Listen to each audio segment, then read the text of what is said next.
Então a transparência talvez e a confiança seja os dois aspectos mais importantes para você fortalecer a ponta que faz a tua marca, enfim, representa a tua marca no final das contas.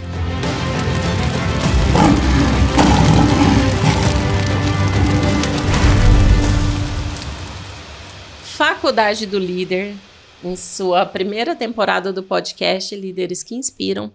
Eu, Laura Nubes, estou aqui hoje representando a Faculdade do Líder, juntamente com Marcos Glicas. Estamos recebendo o José Workman. Muito obrigada por ter aceito o convite. Vou apresentar para vocês José Workman, fundador e sócio da ONU, cliente oculto, ex-presidente da Mystery, que é uma associação da América Latina, representante das empresas de clientes ocultos de toda a América Latina. Casado com a Alissa, há 15 anos, ele é pai da Ana, pai do Daniel. É uma honra tê-lo aqui conosco. Muito obrigada por ter aceito esse convite. Obrigado a vocês por me receberem. Bom, eu vou começar com... Zé, eu vou começar com você direto assim, olha. Você faz parte, em podcasts anteriores, eu já falei que você faz parte daquela turma que... Isso eu falei para teu pai também, que eu e teu pai rezamos na mesma sinagoga, que você e meu filho não vão. Eu vou mais que teu filho. Hã? É verdade. É verdade. Mas que eu falei que vocês eram uma turma que eu estou surpreso que todos se deram bem na vida. Ok? Eu queria que você me explicasse como você entrou nesse negócio. Como foi teu início de carreira nisso? Quem te levou a isso? Porque eu sei que você começou do zero ali. Você não entrou no negócio do papai ou qualquer coisa desse tipo. Você foi tocar a tua vida. Como? Me conta. Como aconteceu isso? Vamos lá. Eu tive a oportunidade de ir em determinado momento para os Estados Unidos. Eu, enfim, estava no Brasil muito nas baladas, enfim, na minha adolescência, muito num caminho de muita festa e pouca perspectiva no final das contas. E daí eu tive a oportunidade de ir para os Estados Unidos no primeiro momento, onde eu fiquei 6 meses em Boston, e daí me abriu um pouco a cabeça no sentido de poder... Eu gostei muito de vivenciar aquela jornada, aquela experiência nos Estados Unidos naquele momento, e daí tinha a vontade de poder voltar para lá para poder estudar no final das contas. Então voltei para o Brasil, acabei prestando algumas faculdades, indo para um caminho de hotelaria, né? Porque eu já tinha trabalhado com meu pai, que vem desse ramo, com meu tio também, que vinha desse ramo, mas nunca tinha me encontrado muito nessa história da hotelaria familiar, e daí tinha a vontade de poder ir para os Estados Unidos estudar. Acabei entrando em algumas faculdades aqui no Brasil, e daí apliquei o TOEFL na época, o qual eu tirei a nota mínima e exata para poder me credenciar e morar nos Estados Unidos. Então, naquele momento, quando eu tive a oportunidade de voltar para os Estados Unidos, onde eu morei primeiramente em Boca Raton, estudando Hospitality Management, e depois eu transferi para Miami, para a FIU, que era uma faculdade muito renomada, que é uma faculdade muito renomada em Hospitality Management, eu tive uma vivência muito importante e muito interessante do ponto de vista de, primeiro, enfim, me suportar, né? Enfim, depois da faculdade, comecei a trabalhar num hotel, da rede Mandarin Oriental, e nesse hotel eles faziam avaliações de cliente oculto.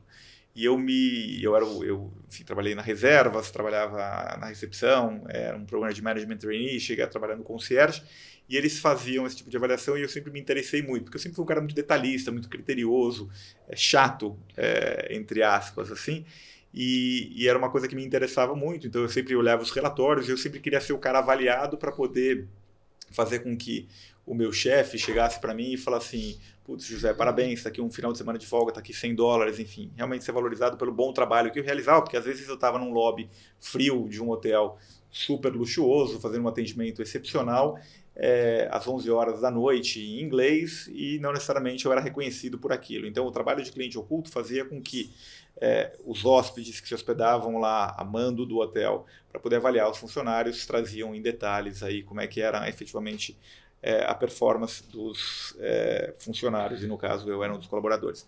Então aquilo é uma coisa que me chamou muito a atenção naquele momento. Depois eu voltei para o Brasil a convite da Hilton, trabalhei durante mais 3 anos, foi onde eu conheci a minha ex-sócia na época, e na época de Hilton, eu era convidado pelo presidente do hotel para poder me hospedar nos hotéis da concorrência, justamente para poder trazer um relatório e vivenciar como é que foi a minha experiência na concorrência, trazer alguns findings importantes, porque, de novo, por conta muito da minha característica. E daí eu encontrei a minha ex-sócia naquele momento em 2006, onde a gente concebeu a ideia de poder fundar a ONU e replicar o modelo de cliente oculto de Mystery Shopping, que era muito conhecido nos Estados Unidos e na Europa, mas no Brasil era muito nichado.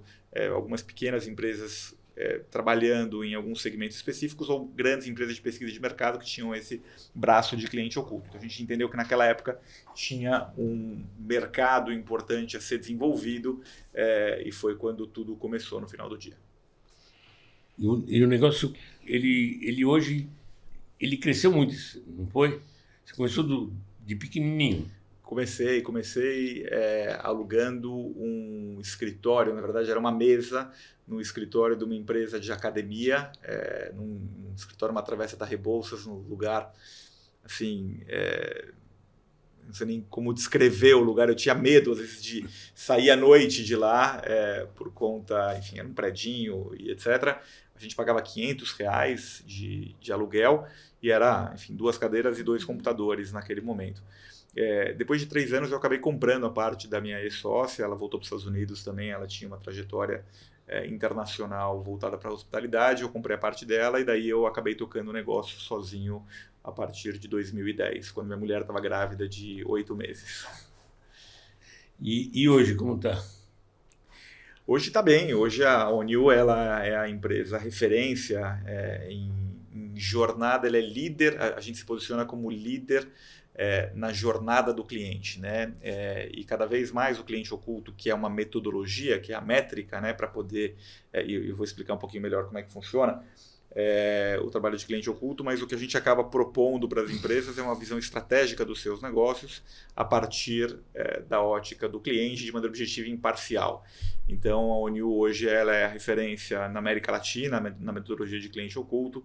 A gente tem um pouquinho mais de 200 mil clientes ocultos espalhados pelo Brasil inteiro, que são pessoas comuns dos mais diversos ramos de atividade, médicos, advogados, donas de casa, estudantes que são selecionados e treinados para poder vivenciar essas jornadas, seja presencialmente, ou seja online, ou por telefone. Então, as pessoas, elas, enfim, uma empresa de cinemas, por exemplo, nos contrata e a gente mensalmente manda pessoas dos mais diversos perfis, mas que tem um perfil de acordo com o estabelecimento que ele vai visitar, para poder vivenciar a jornada e daí sim trazer alguns detalhes importantes para que a empresa possa ter uma visão estratégica do seu negócio.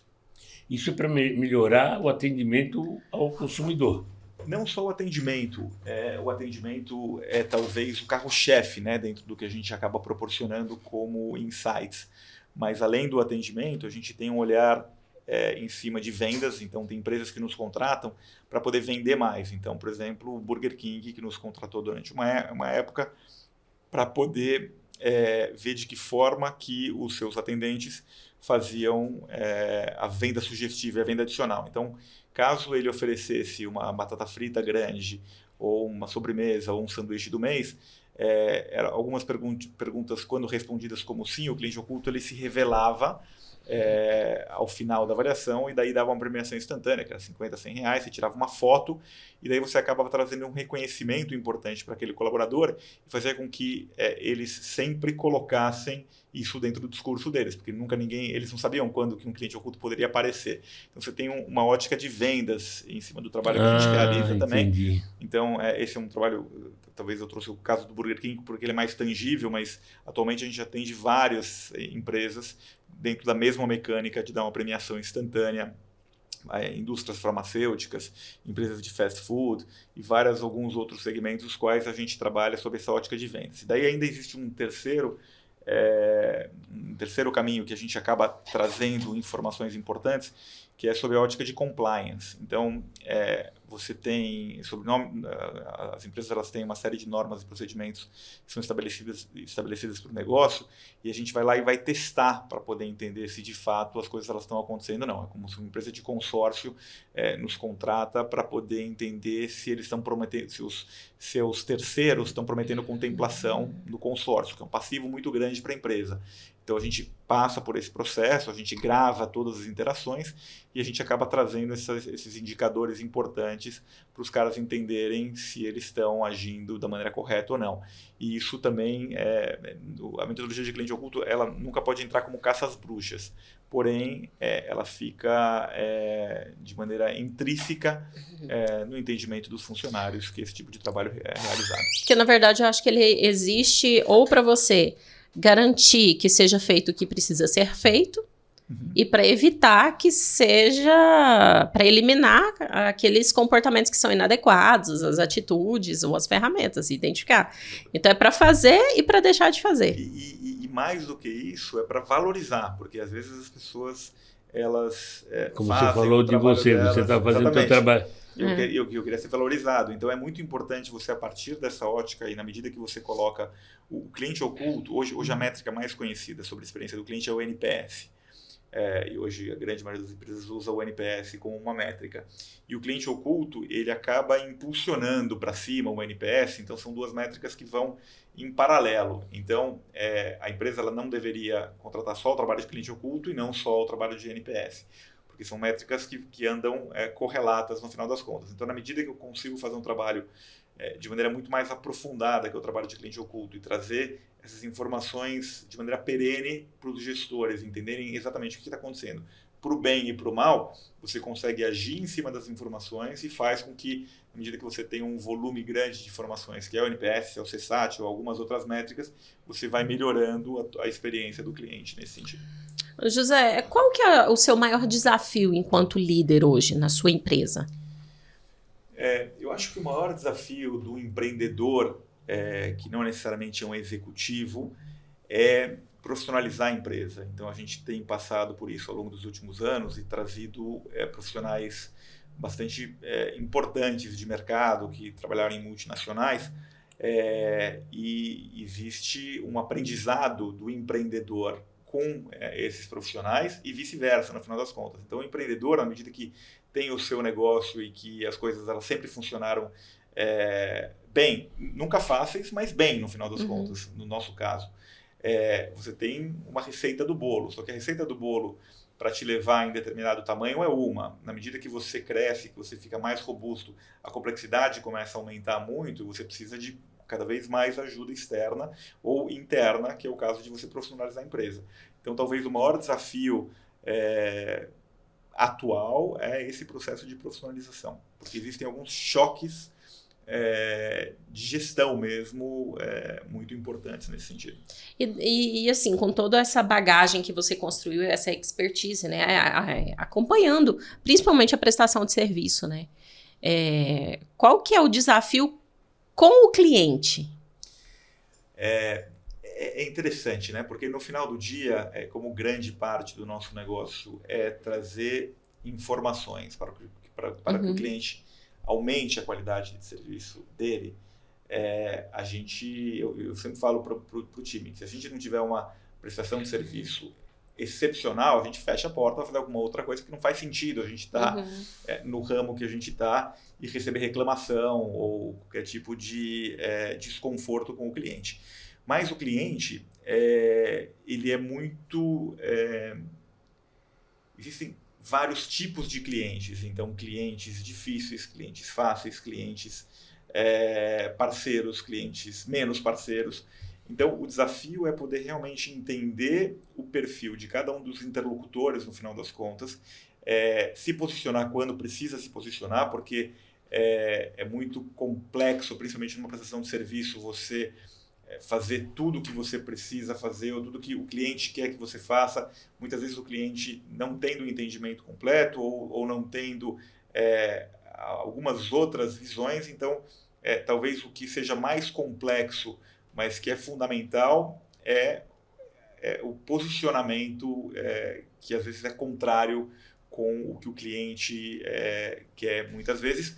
seja pelo nosso entendimento com relação ao que a gente entende da metodologia, o que a gente entende como expert do que a gente faz, para poder trazer um resultado melhor para o cliente no final das contas, ou seja, por prazos ou por pressões que podem cortar caminhos, mas que seja prejudicial lá no final. Quantos anos tem o negócio? 15 anos. 15 anos. Fez 15 anos o ano passado, em setembro. Só para deixar uma coisa. 15 anos. Quando você entrou nesse mercado, o Brasil não via esse tipo de negócio.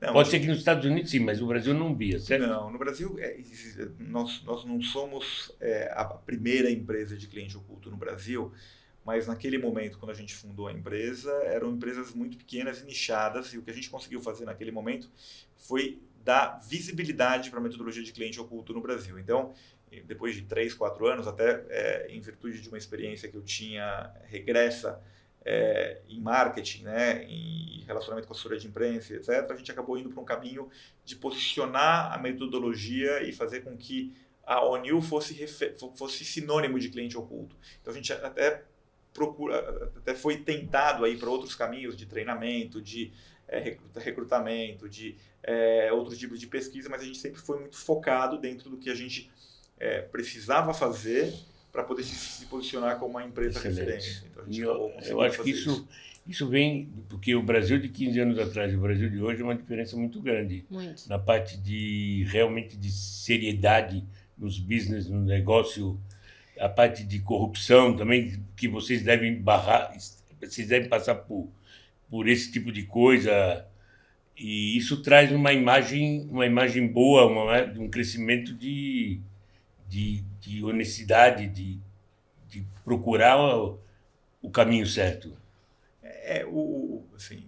A gente pegou o momento do Brasil quando a gente fundou em 2007, era um momento de pujança, né? Era um momento onde as coisas estavam caminhando muito bem. Tem aquela história do Cristo em 2009.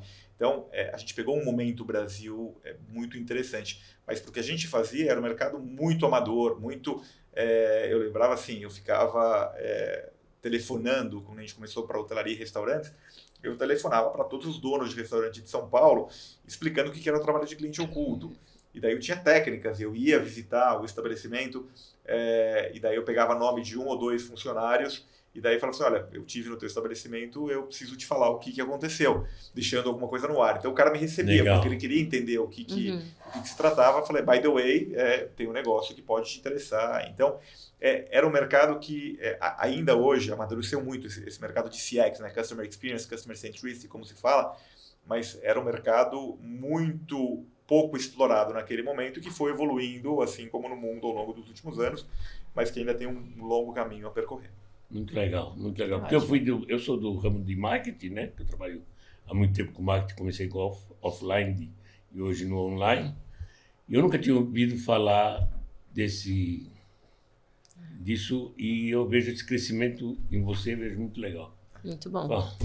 Eu queria que você deixasse uma mensagem para a gente, uma mensagem para os líderes, uma mensagem principalmente para os empreendedores, principalmente para os líderes que lidam com essa situação do atendimento, né, que você verifica tantas dificuldades. Acho que a gente pode dividir em duas frentes aqui. Do ponto de vista dos líderes que enfim, trabalham com atendimento ou com as suas respectivas equipes e etc., existem alguns pontos cruciais, né, nesse relacionamento com as suas equipes, porque a ponta, como a gente chama, né, que é a pessoa que personifica a marca a partir do seu atendimento, ela tem um poder muito grande de poder representar a tua marca. Então ela precisa ser valorizada, ela precisa ser acreditada, ela precisa ter feedback constante, ela precisa ter uma série de componentes importantes para poder valorizar essas pessoas que representam a tua marca no final do dia. Então a transparência talvez e a confiança seja os 2 aspectos mais importantes para você fortalecer a ponta que faz a tua marca, enfim, representa a tua marca no final das contas. E daí, do ponto de vista de mensagem para o empreendedor, eu acho que a vida do empreendedor, como a vida do executivo, eu acho que a vida do mundo corporativo ou a vida começando um negócio, dependendo do estágio dele, existem altos e baixos, como a vida, no final das contas, né? Um reflexo da vida no final do dia. E o mais importante é entender que quando você está lá em cima, é importante você olhar para trás para poder entender o que você percorreu, mas ao mesmo tempo é perigoso você olhar para trás para você não entrar numa zona de conforto perigosa. Olha o que eu já atingi e acabou, e tô feliz, e etc. Tal. Então é muito importante ter esse olhar para o futuro, e principalmente no mundo que a gente vive hoje, com tantas transformações, está sempre antenado ao que está acontecendo e vendo como existem uma molecada hoje que estão nas melhores faculdades prontos para poder disruptar o teu negócio, o teu mercado, etc. Sempre tá muito atento a isso, mas sempre com um olhar no passado de gratidão, mas sempre um olhar no futuro para entender que tem ainda muita coisa a conquistar, para que você nunca fique numa zona de conforto. Zé, eu sei que é difícil para você, eu sei da tua vida corrida, eu fico muito honrado de você ter vindo aqui. Dar teu tempo para a gente poder fundar isso e levar uma boa mensagem para frente. Realmente sou grato a você de coração. Muito, muito obrigada. Foi uma honra te receber e aprender mais com você, aprender sobre o seu negócio. E mostrar um negócio que traz honestidade, inovador, que traz seriedade, que tenta mostrar para o cliente, que tenta levar um negócio sério para o cliente, que ele possa receber o cliente também seja beneficiado, não só o empresário. Não só o empresário, não só o ponta de venda de nome, como você falou, que é importante, mas é importante o cliente saber que existe essa preocupação. Isso é muito importante. Muito obrigada.